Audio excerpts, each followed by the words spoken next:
जय भारत। धन्यवाद जी।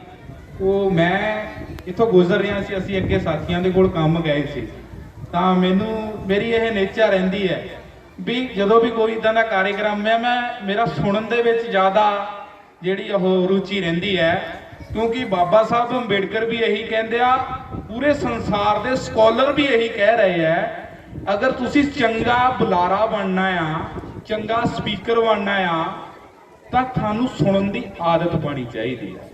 चंगा सुनन की जो सानू आदत पैंदी है तो चंगा बोलन की आदत पै जाती है। सर उन्होंने बहुत गल्लां कीतियां, गौतम बुद्ध की एक दो गल्लां करनियां। उन्हों का एक महान शब्द है भी दाई ऑन यूअर लाइट, अपना दीपक आप बनो।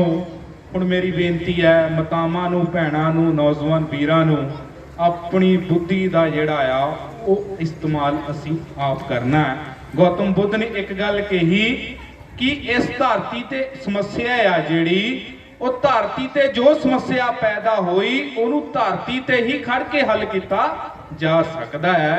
ये गौतम बुद्ध का शब्द है।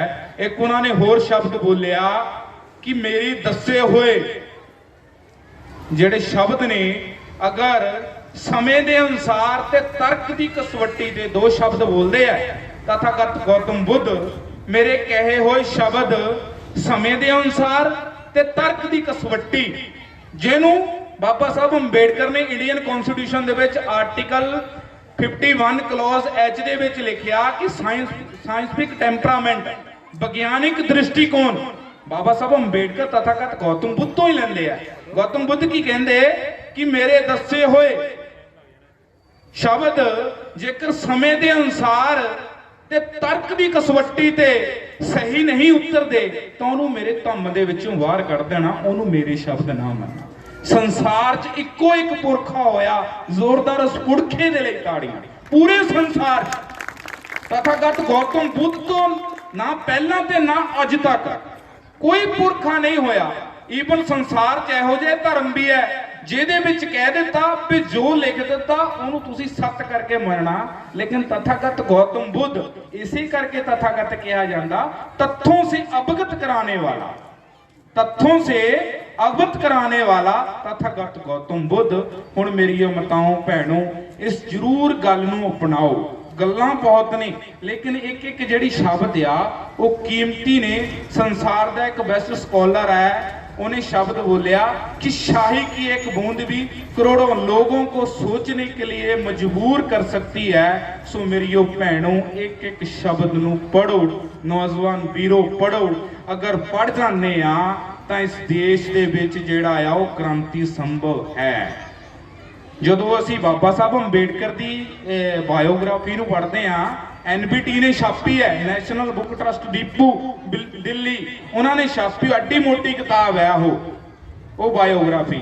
उहदे विच वो यही बार बार कहते हैं कि तुसी शब्द के उत्ते अमल करना, क्योंकि शब्द तो असीं अज थिड़के हाँ।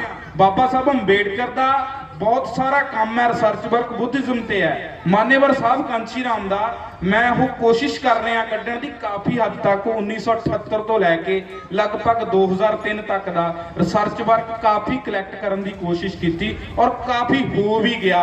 बाबा साहब ने अज के दिन ते की बोलिया, कलू की बोलिया, परसों नूं की बोलिया, 1 जनवरी तो लैके 31 दिसंबर तक काफ़ी हद तक कढ़ लिया। और मान्यवर साहब का भी कढ़ण दे विच काफ़ी कोशिश की है। सानू एक्चुअली दसिया यही गया कि राज लैके आना।